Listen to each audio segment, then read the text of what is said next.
Assalamualaikum warahmatullahi wabarakatuh. Selamat malam teman-teman semua.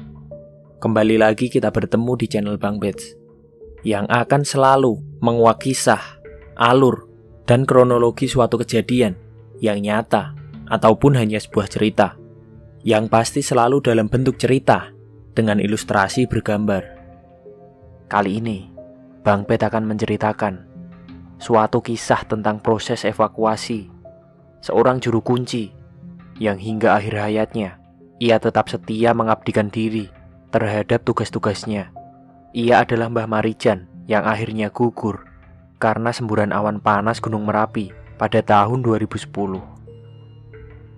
Gunung Merapi adalah gunung yang berada di bagian tengah Pulau Jawa dan merupakan salah satu gunung api yang teraktif di Indonesia. Gunung ini memiliki potensi kebencanaan yang tinggi karena menurut catatan modern, gunung ini akan mengalami erupsi setiap 2 hingga 5 tahun sekali. Dan juga karena dikelilingi oleh pemukiman yang padat, menjadikan tingkat korban yang akan jatuh menjadi lebih besar jika terjadi erupsi. Salah satu letusan besar juga terjadi di tahun 2006, yang mana tahun itu juga adalah tahun yang kelam bagi sejumlah besar warga di lereng Merapi hingga Yogyakarta. Lantaran di tahun itu terjadi 2 bencana yang berskala besar hingga menyebabkan ribuan nyawa melayang, yaitu terjadinya gempa bumi di Yogyakarta dan erupsi Gunung Merapi. Kala itu, Merapi kembali beraktivitas tinggi dengan terus-menerus meluncurkan awan panas, sehingga memaksa warga yang bertempat tinggal di lereng gunung untuk mengungsi. Namun di sini, Sang Kuncen menolak untuk turun, karena baginya hanya sang pemberi titahlah yang bisa memintanya turun.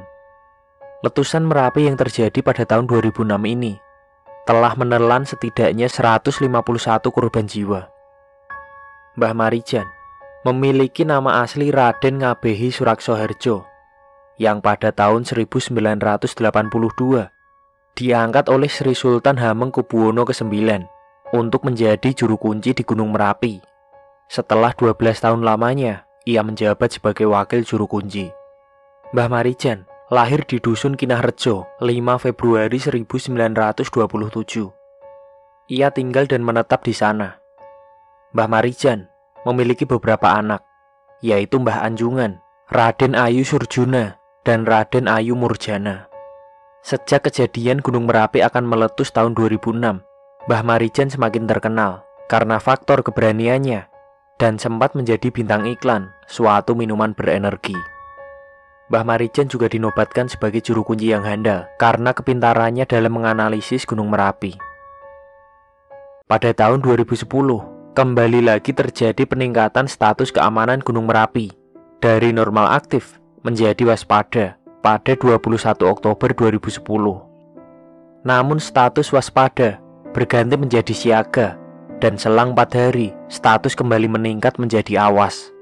Semua penghuni wilayah lereng Merapi dalam radius 10 km harus dievakuasi dan diungsikan ke wilayah yang aman. Kala itu, pada tanggal 26 Oktober 2010, pada pukul 5 sore, muncul awan panas yang berlangsung selama 9 menit, yang mana menjadi tanda dimulainya erupsi. Warga sekitar pun mulai berbondong-bondong untuk menyelamatkan diri. Sore itu, sirine tanda bahaya Merapi berbunyi. Letusan kecil dan sedang terus-menerus terjadi hingga maghrib menjelang. Keterbatasan informasi dan cukup jauhnya lokasi desa membuat banyak warga desa yang tidak menyadari akan bahaya yang telah mengintai mereka. Selain itu, mereka memiliki kepercayaan bahwa sebelum sang juru kunci Merapi memerintahkan mereka untuk turun, maka mereka yakin Merapi masih dalam kondisi aman. Itu adalah desa yang terdekat dengan Gunung Merapi, yaitu Dusun Kinahrejo, lokasi kediaman Mbah Marijan.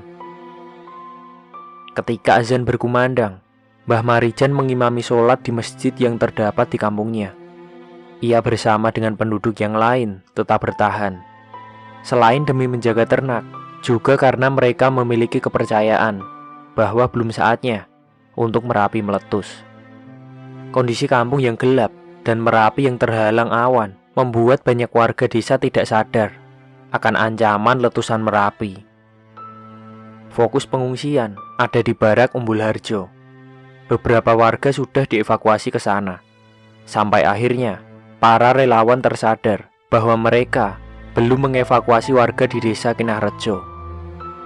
Ini adalah Agus Wiryanto, salah seorang relawan yang memiliki mobil Suzuki APV. Ia memakai mobilnya untuk evakuasi warga. Dan mobil APV inilah yang menjadi mobil pertama sekaligus satu-satunya yang digunakan untuk mengevakuasi warga Kinarrejo. Agus Wiryanto bersama seorang relawan Palang Merah Indonesia, Tutur Priyanto, dan wartawan vivanews.com, Yuniawan Wahyu Nugroho, akhirnya berangkat untuk mengevakuasi warga. Mereka naik ke atas dalam kondisi hujan abu tebal. Setibanya di atas, ketiganya segera memberitahu bahwa Merapi akan segera meletus dan warga pun diminta untuk mengungsi. Tentu saja mereka terkejut dan banyak yang tidak percaya. Padahal penduduk di bawah mereka sudah banyak yang mengungsi. Akhirnya, 14 orang termasuk keluarga Mbah Marijan berhasil dievakuasi dengan APV tersebut. Beruntung, mereka masih bisa selamat dan keluarga Mbah Marijan dapat berada di lokasi yang aman. Agus kemudian turun dari mobil, sedangkan Tutur Priyanto dan Yuniawan memilih kembali ke desa Kinarrejo. Misinya hanya satu, yaitu memaksa Mbah Marijan untuk mau turun dan mengungsi ke zona aman bahaya Merapi. Kemudian, keduanya kembali menaiki APV itu dan naik lagi ke desa Kinarrejo. Keduanya sempat bertemu dengan Mbah Marijan dan memarkirkan mobilnya di kediaman Mbah Marijan. Salah satu rekan Yuniawan sempat menghubunginya dan ia juga berpesan, "Iyo, iki wis podo ngungsi, Mbah Marijan isih sholat, ndek mau wis tak temoni." Yang berarti, iya, warga sudah pada mengungsi, Mbah Marijan masih sholat. Tadi sudah saya temui, ucapnya. Saat itu, keadaan Mbah Marijan sedang berada di dalam rumah. Juga tidak diketahui apa yang sedang dilakukan oleh Mbah Marijan saat itu. Ada yang mengatakan beliau tetap bersikeras untuk bertahan, karena seperti sebelumnya, bagi Mbah Marijan, hanya ada satu orang yang bisa memintanya turun, yakni sang pemberi titah juru kunci Merapi, Sri Sultan Hamengkubuwono ke-9, ayah dari Sri Sultan Hamengkubuwono ke-10 yang saat itu menjabat. Namun sebagian orang lagi berpendapat bahwa akhirnya Mbah Marijan luluh dan bersedia untuk turun, namun hendak mempersiapkan sesuatu terlebih dahulu di dalam rumahnya. Namun naas, pada jam 6.50, awan panas atau biasa disebut dengan wedhus gembel sampai di desa Kinarrejo. Kedua relawan, Tutur dan Yuniawan Wahyu, sangat kaget saat melihat awan itu. Mereka sempat mencoba untuk berlari, namun karena awan yang datang sangat cepat, membuat mereka tak sempat menyelamatkan diri.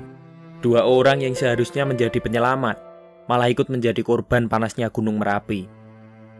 Hal yang sama juga menimpa Mbah Marijan. Saat tim evakuasi datang, mereka menemukan jasad Mbah Marijan dalam posisi bersujud. Menurut warga sekitar dan tour guide di daerah petilasan Mbah Marijan, kabar yang mengatakan bahwa Mbah Marijan tengah sholat saat wedhus gembel itu datang, itu kurang tepat. Beliau sudah menyelesaikan sholatnya di masjid, lalu ia kembali ke rumah. Selain itu, arah sujudnya juga menghadap ke selatan, tempat di mana keraton Yogyakarta berada. Sujud itu diyakini adalah sujud penghambaan, yang mengartikan bahwa beliau sudah menyelesaikan tugasnya. Selain Mbah Marijan, di desa itu juga ditemukan beberapa korban jiwa. Dalam salah satu artikel detik.com, menggambarkan bagaimana kondisi rumah Mbah Marijan di dusun Kinarrejo pasca kejadian. Menurut pantauan reporter detik.com, pada Kamis 28 Oktober 2010, terlihat pemandangan yang membuat bergidik ngeri. Batang pohon-pohon kering tanpa daun bertumbangan, dan bangunan warga pun roboh rata dengan tanah. Hanya sebagian kecil rumah yang temboknya tersisa. Salah satunya rumah tempat tinggal Mbah Marijan. Bagian atap rumah Mbah Marijan itu pun sudah roboh, hanya beberapa tembok saja yang masih utuh.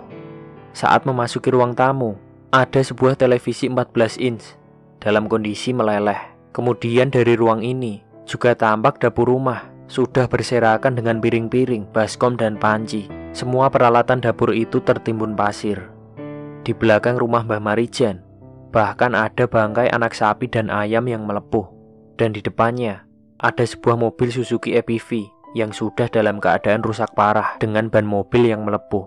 Rumah-rumah tetangga Mbah Marijan semuanya hancur, roboh, berantakan, dan tertutup pasir. Mbah Marijan meninggal dalam rangka menepati janjinya menjaga Gunung Merapi. Namun Sri Sultan Hamengkubuwono ke-10 menilai tugas Mbah Marijan bukanlah menjaga Gunung Merapi, melainkan mempersiapkan ritual di lereng Merapi untuk Keraton Yogyakarta. Aktivitas Merapi ini tidak ada hubungannya dengan tugas dia.